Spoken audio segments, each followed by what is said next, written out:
is Nate Dahl. I live in Sartell, Minnesota, so I'm near the community. I grew up working on a dairy farm in western Wisconsin. From there, I went to the University of St. Thomas School of Law. What I've liked about the school was that they were very committed to what's called the common good and social justice. And it's probably one of the biggest reasons I became a lawyer. From there, I had an opportunity to, formally I worked as an assistant Minnesota Attorney General. And while I was there, I found I actually had more of an affinity for working with individuals. One of the things I like about my job the most now is that as a personal injury lawyer, it's essential that you get to know your client's story. What I found, over almost a decade of practice is that the single most important thing about, the case is usually the plaintiff, my client.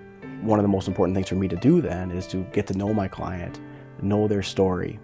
What I know about Meshbesher and Spence is that if the other side of the case, whether it be a personal injury case or criminal defense, if the other side is not going to be reasonable, or if they're not going to meet the expectations they need to in order for the case to be resolved absent a trial, every single attorney here at Meshbesher and Spence, they'll try the case. The insurance companies, when they see that somebody is represented by Meshbesher and Spence, they know, number one, that there's a viable case there, and number two, if they're not going to be reasonable and pay attention and frankly the appropriate compensation that the case deserves, the attorneys at Meshbesher and Spence, they will try the case to hold them accountable. And my job every day is to go and try to help people move forward as best they can.